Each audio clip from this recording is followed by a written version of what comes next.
Artist from me, all the way to your left, we've got Jillian Mercado. Jillian, thank you for joining us.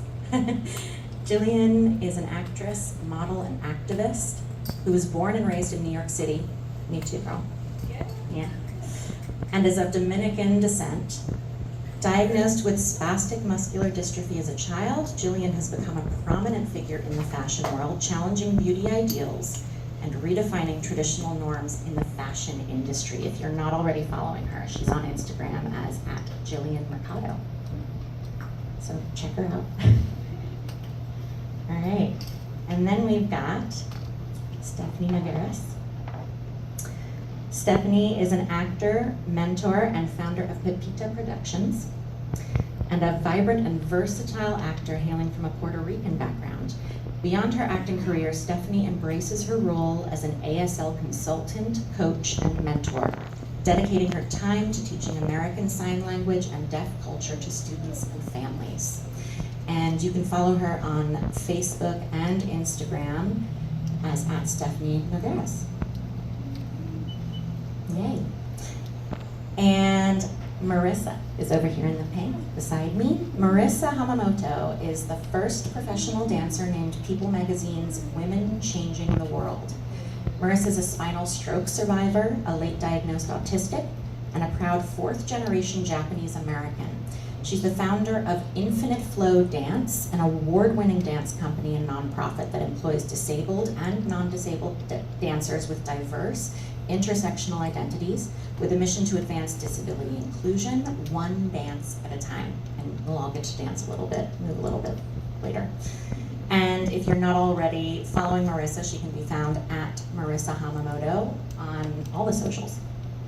So thank you to our three panelists for joining us this evening. And please do, follow them, learn more about them if you don't already know. They're incredible activists, and we're so lucky to have them here with us. And to start us off, the last couple of weeks, they've been pretty devastating here in LA, whether you've been directly or indirectly affected by the fires. And I'm offering pro bono coaching, health coaching, for anyone who has been a victim of the fires here in LA and has survived. So before we jump into our conversation, we wanted to highlight some efforts that our panel's also leading, which is also where the proceeds of tonight's event will be donated, and you can all donate as well. So to those of you on the panel, I think this one's for Stephanie and Marissa especially, but can you share what you've been doing to support local survivors?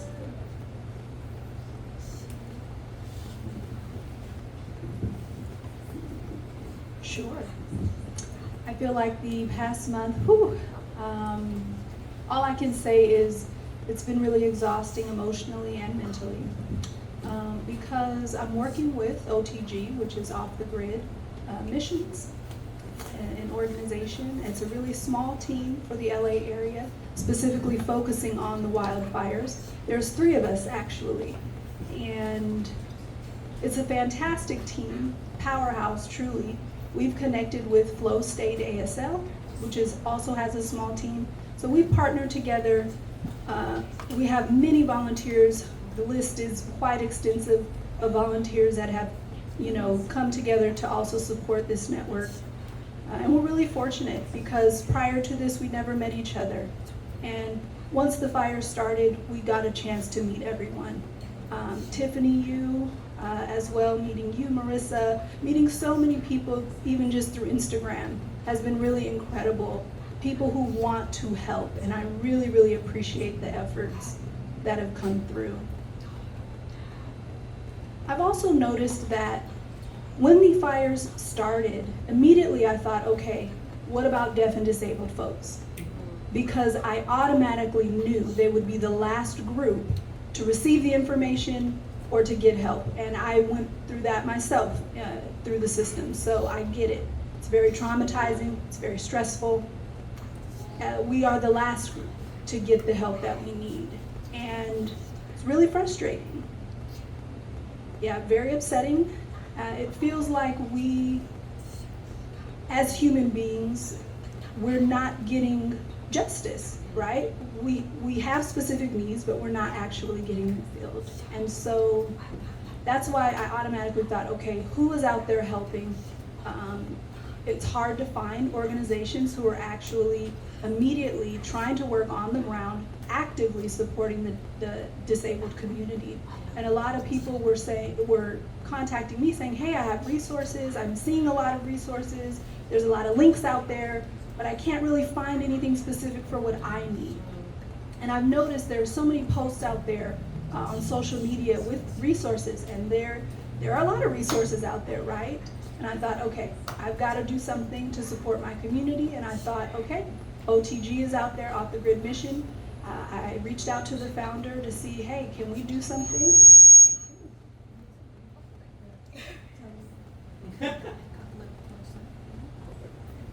Okay, so reached out to the founder, and you know what, I said, you know what, I've got to do it. And so that's when we started the LA initiative here, and found other people, because there's no way I could do it alone. I'm a mom, I have a daughter who's 2, I'm currently pregnant. So I said yes, very happy to support, but needed some additional help. So found a group of folks, did some networking, pulled folks in. I felt like we had enough to really make it happen. And it's been so wonderful just to see all of the support, very touching, really. And at the same time, I'm heartbroken as well to see people of color who I thought were my friends not come through. And that's been hard to see, and I guess come to terms with. But also it's been difficult for me to see deaf and disabled individuals who have survived. They're terrified. Things have not been accessible in shelters and places that they have had to go. No interpreters available. Stairs, you know. The system is not in a position to support them. So there's not individuals there who understand what they're going through to be able to support them. So they're quite isolated. And that also has been heartbreaking to see. But we're trying. In terms of donations, they also aren't getting specifically what they need in terms of access either. Many individuals have lost their hearing aids or medicines. They need specific accessibility things provided for them. There's been a buddy system to provide some emotional support for individuals right now as well that we're seeing. So those are the types of things that we're supporting currently. Again, we have a lot of volunteers, drivers, who are driving supplies to the individuals and dropping them off to them because they're unable to do that themselves. So they place an order and we deliver it to them as needed, free of charge, of course. We just fill out the form for them and drop it off. So many of them at this point are just numb from the trauma of everything, right? And other organizations, FEMA, Red Cross, extensive paperwork that has to be done. And I get it, but when you're thinking about people and their current needs, it's nice for us to be able to offer that right now, as well as places collaborating with other organizations to provide temporary housing and whatnot. So those are just a list of things that we've been doing. Just a list. That's a lot. All right. Thank you for that, Stephanie. We really appreciate everything that you're doing for the community, and it's pretty amazing to see the rapid response as well, and how that differs a little bit from sometimes even just the healthcare experience, let alone during a disaster like this. So thank you for that. So Marissa. Can you help us out? Wait 1 second.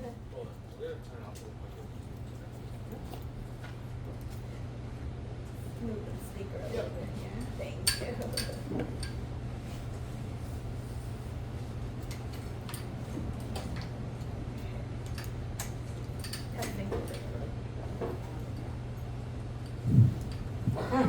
We're back. Okay, I think we are back. Yeah. Okay, so first of all, thank you so much, Tiffany, you and Diversability for having me today. Very honored to share the panel with Wonderful, wonderful creatives here.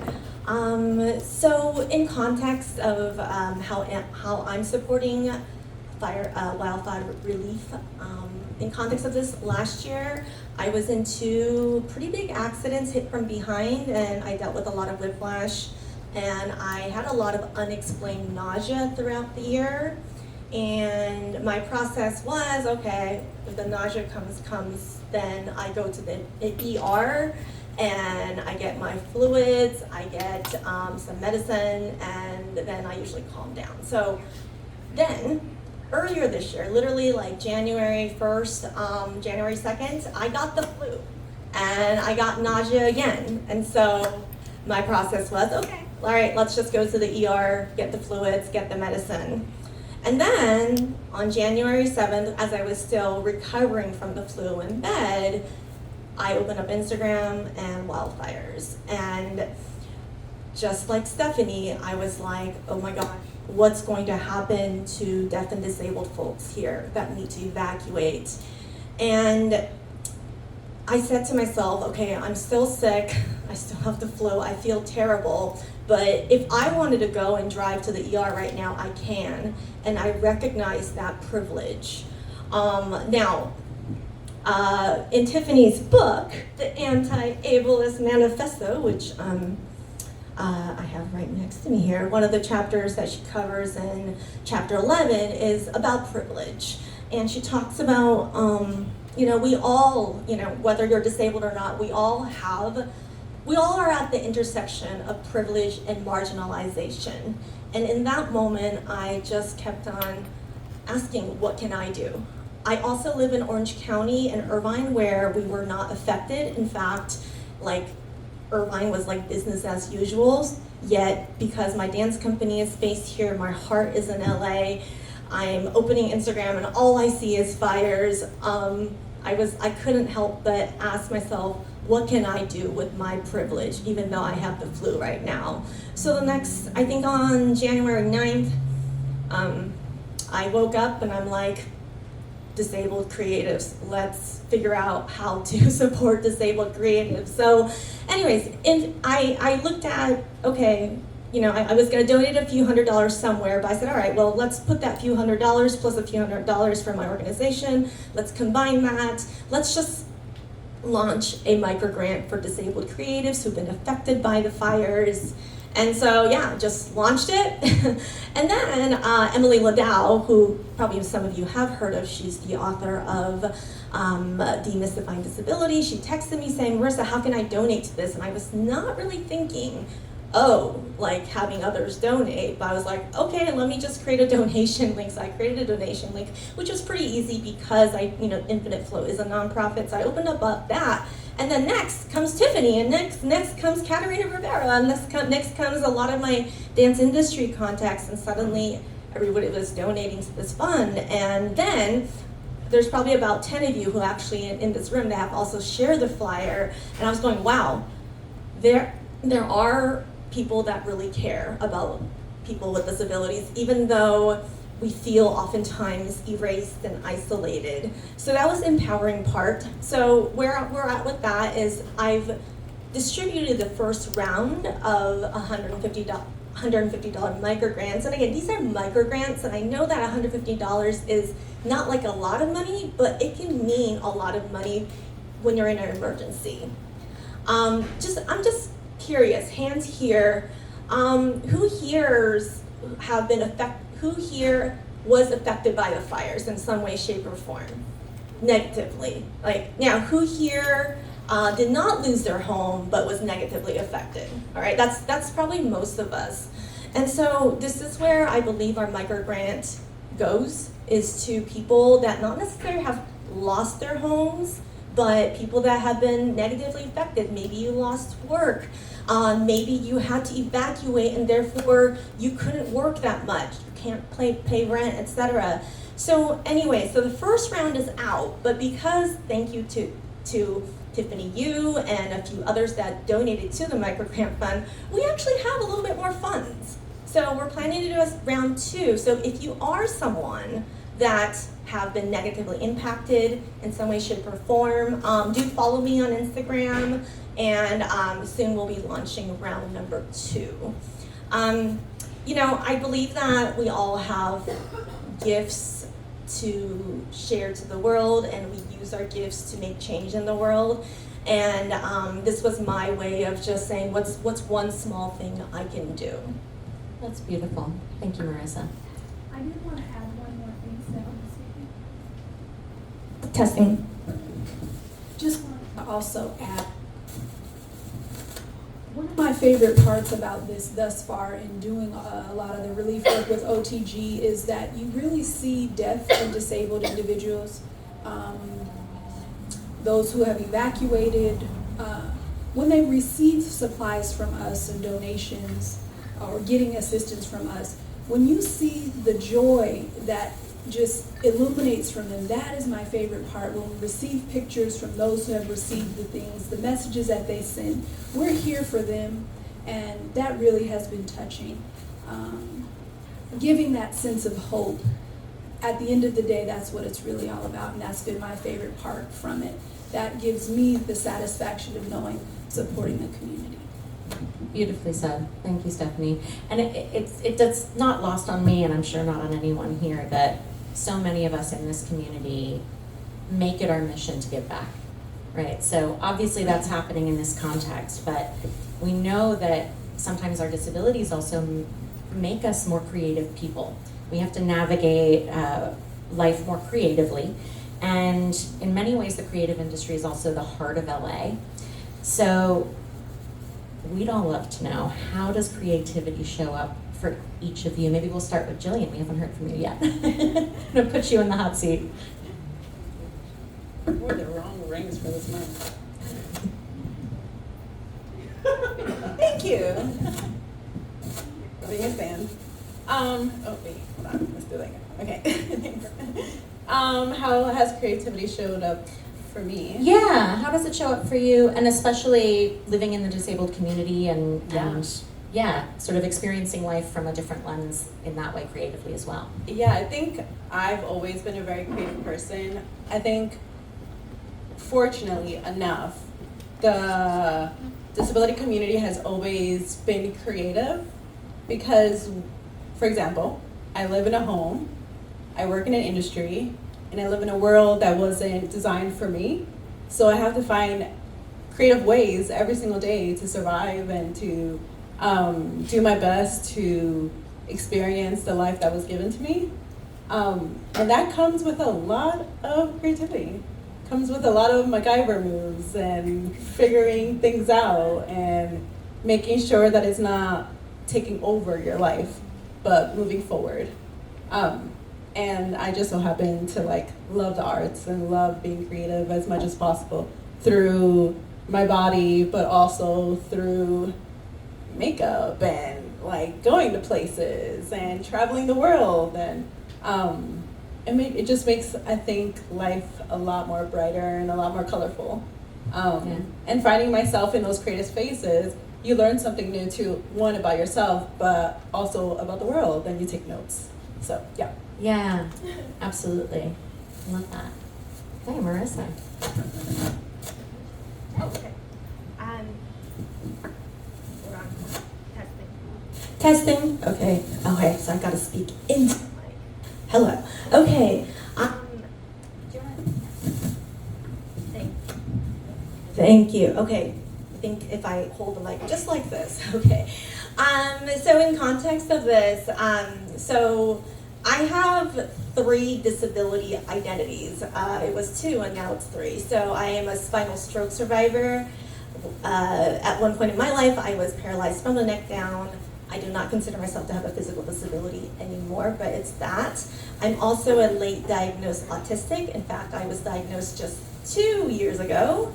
And then last year, through 2 car accidents, I experienced whiplash, and for the first time, I dealt with chronic pain, chronic fatigue, and chronic nausea. So that's kind of my experience when it comes to disability. I would say each of these experiences have taught me something a little different, and in a way, it has led to creative expression. Actually, I stared at that question and I was like, okay, I can answer this question in so many different ways, but each of my disability identities have taught me something different. So for example, with my spinal stroke, that led me to create Infinite Flow, which initially started off as a wheelchair dance company.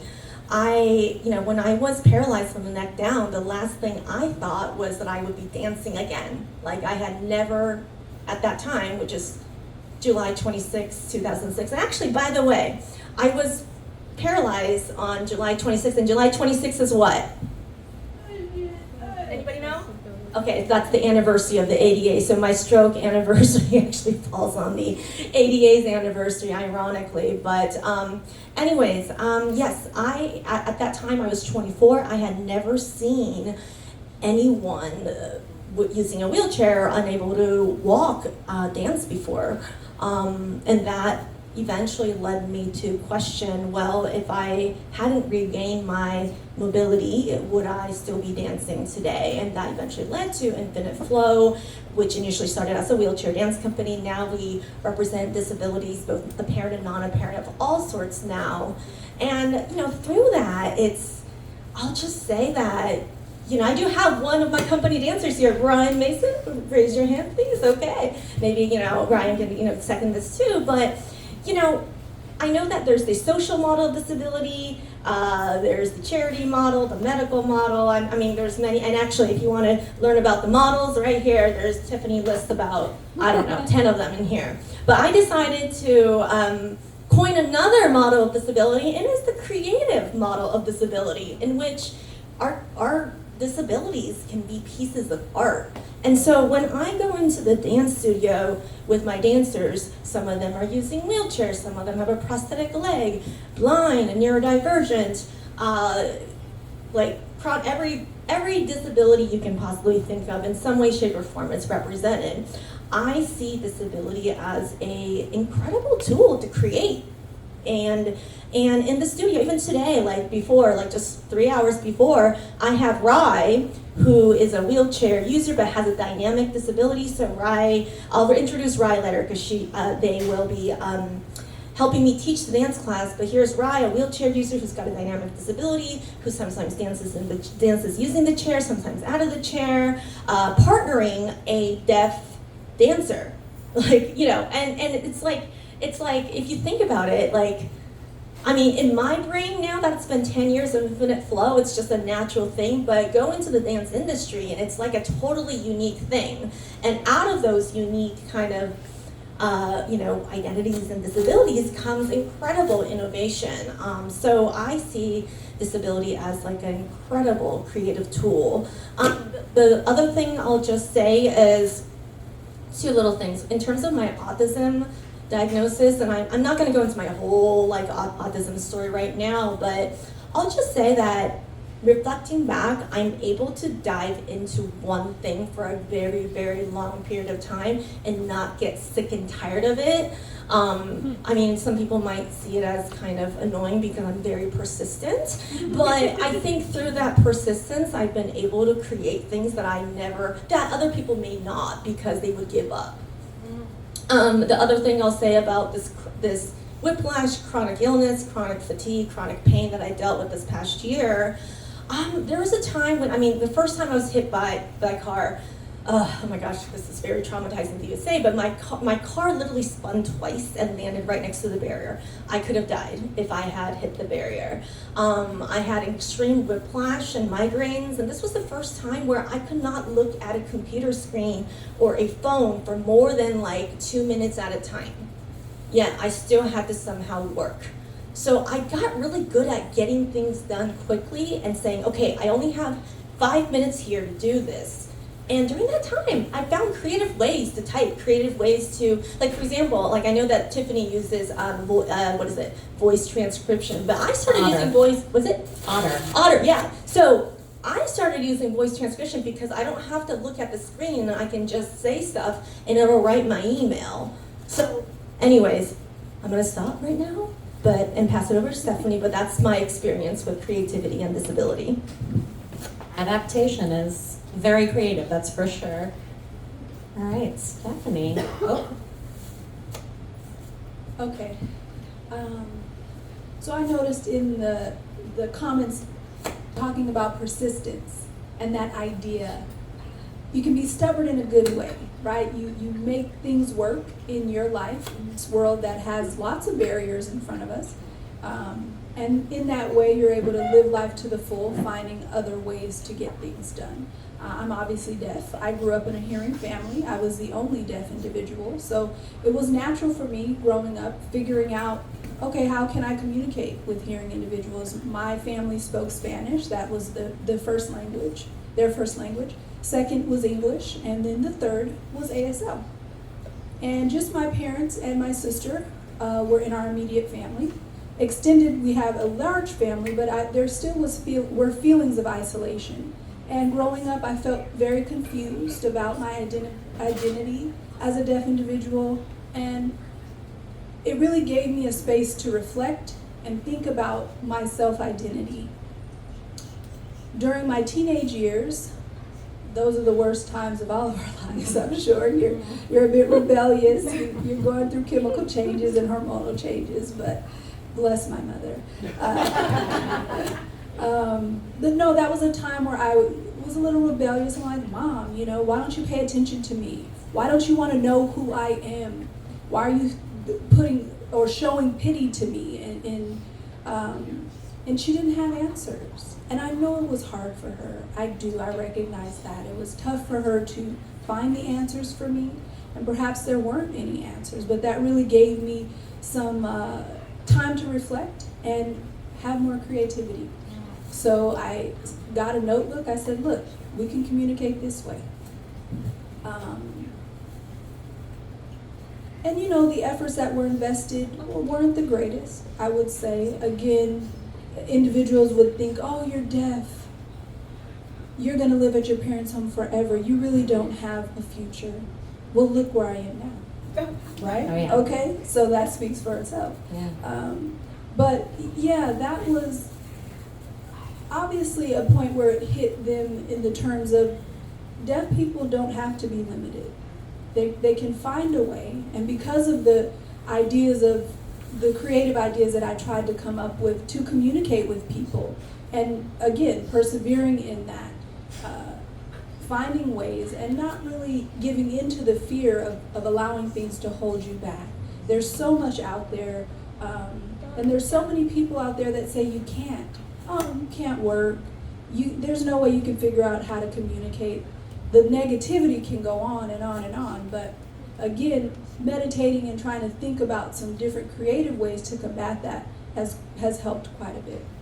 I think in my teenage years, about 13 or 14, that's when I said, nope, I have a vision board. This is what I want. I cut out things from a magazine. I put them on that board. I want to have that car. Put it on my board in California. At that time, I lived in New Jersey. So it's really weird how those vision boards really work to illuminate positivity and inspiration for your life. So I put that all together. I said, what do I want to be? I'm not quite sure, but put a couple of things on my board, and every day that's what I looked at. And it manifested in my life now. I got my dream car and, those types of things. And but no, how I deal with people and how I interact with people, writing back and forth, texting, technology is getting better and better and better. Now we have more apps that can speak for them and let me know what they're saying, and I can type my response back. So there are ways now, and finding those creative ways to communicate and interact is really important. And being creative in this industry can be tough, but it requires patience, requires education. For writers and producers, really, why don't you hire deaf people? That can be a challenge, and for myself, I have to think, okay, let me show what I can do. I've shown that I can act, and I always have to remind them, look, several years ago, 1920s, there were silent films, right? Those were super popular, and those were really successful. So don't limit yourself. Things have changed, yes, and let's continue with that creativity. We have to think about inclusion and including deaf people in those spaces. There are so many deaf and disabled individuals out there in the world, but we don't see them on the screen often. What's up with that? We gotta improve that. So that's a challenging question that I bring up to writers and producers all the time to hopefully spark some change in that regard. So yeah. We're definitely gonna get more into that as well, actually. So thank you for beginning that bit of the conversation there, Stephanie. And what I'm hearing from all three of you as well, is related to this theme of, not just adaptability, but an openness that Jillian mentioned, this openness to explore what the alternatives are when the world is not built for your success. And how the three of you have had a mindset of, I'm gonna create change to benefit myself, and often those things that benefit one individual benefit many more people as well. So it's wonderful to hear these stories. And I know Stephanie just also touched on disability, creativity in the media, which is something that I want to ask all of you about. So we're rolling into 2025, right? We're here for what it's worth. We're all here, we made it. And I'm wondering what your take is on the current state of disability representation in creative media. Maybe we start with Jillian as well. I know I keep putting you in the hot seat. Okay, it's a heavy question. Yeah. I'll try not to be a Debbie Downer. There are movements going forward and sideways and backwards and around and around and around.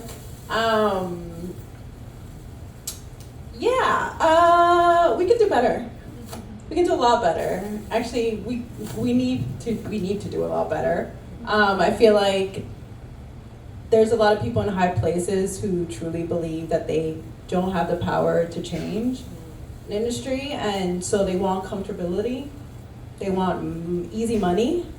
Yet, may I remind that a lot of films that have been surrounding the story of disability, whether or not it was played by a disabled actor or not, made a lot of money and awards and acclaims, and people make their whole lives dedicated to that one movie that won.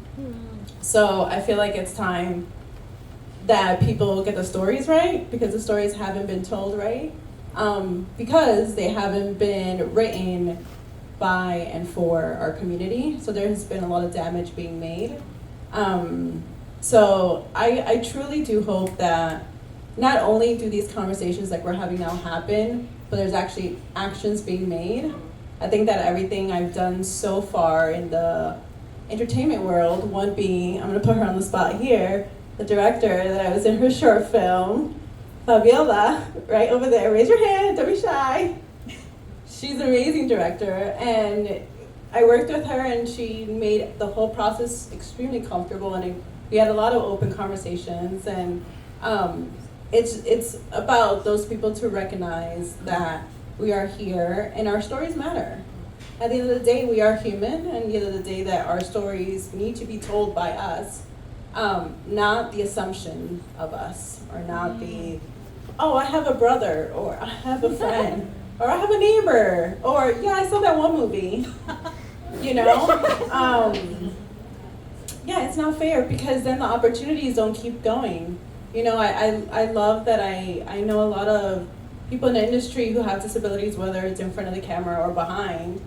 And the thing that I hear again and again and again is that the opportunities are very, very slim. And or they only get auditions for being, if it's written that I have a disability. But I want to challenge people to write stories that disabled people can just be in. Open casting, that Open way. casting, yeah. I mean, I could be a girlfriend. I could be a murderer. I could be. Please don't be a murderer. I could be Dexter. I don't know. The ocean is so big of opportunity, and I think it just takes someone to a group of people, a lot of people, but it takes someone to give that opportunity. to our community more. And it's It starts conversations as well. 100%. Yeah. But more than conversations, I hope that, you know, people in the audience can take home this and actually act it out. Make some actions. Did y'all get that? We love talking, but we also love doing. We love it. Yeah. Okay, Marissa, what's your take? Heavy subject. Not to like be a Debbie Downer, but anyways, I'm gonna speak in the context of dance because that's been my lifelong work. So let's talk about the dance studio scene for a second. So dance studios, meaning there are probably in this country, in America, whether you're in an urban big city or in a suburban environment, there are dance studios everywhere. Yet there aren't teachers with disabilities, so even if students with disabilities come in, they don't know what to do. So even from that level, there is a lack of representation on the teacher side, on the management side. So, and if there is any efforts around disability inclusion, it's very, very much charity-minded. Oh, we're gonna create this once a week ballet class for special needs kids, and we'll just separate those kids from the rest, you know. So that's kind of one road. And I'm not going to repeat what Jillian said because in the dance world too, representation of disability is very slim. I'll also say this much. I mean, there is some progress. Like I feel like some of this progress is performative in the sense that it's like, okay, here's a commercial with 40 dancers. Okay, let's put 2 wheelchair dancers in there just to check a box. Oh, let's put an amputee in there. Okay, and we check boxes. And again, I know some of the dancers have been on these sets, and yes, they were in it, but there was no connection between the dancers. It was just a one and done project. And I'll just say, from leading a dance company that has dancers with multiple types of disabilities, and having been doing this for 10 years with some of my founding members still dancing with us, there is beauty that gets created when when representation is not just authentic, but it's been built upon time. Okay, so I want to see more progress, but not like this performative checkbox progress, that actually gets that actually has been made intentionally over time. I get it, there's budget, rather than it's better to hire a dancer who learns choreography like that, because they'll be able to get the job done faster. I get that, but then that equals not, having certain dancers on set, and so I don't know. I think in the ideal world, I would like to see not just more representation, but more intentional, authentic representation that's created with more, just intention. I'm just noticing something all 3 of you have touched on is trust and the building of trust with producers, with writers, with casting directors, etc. And being able to have those open conversations in a space that feels safe, which seems to be kind of the foundation of being able to be open to these changes and moving beyond the box ticking that you're talking about, Marissa. Yes, and just to mention one more, I think, root cause of this,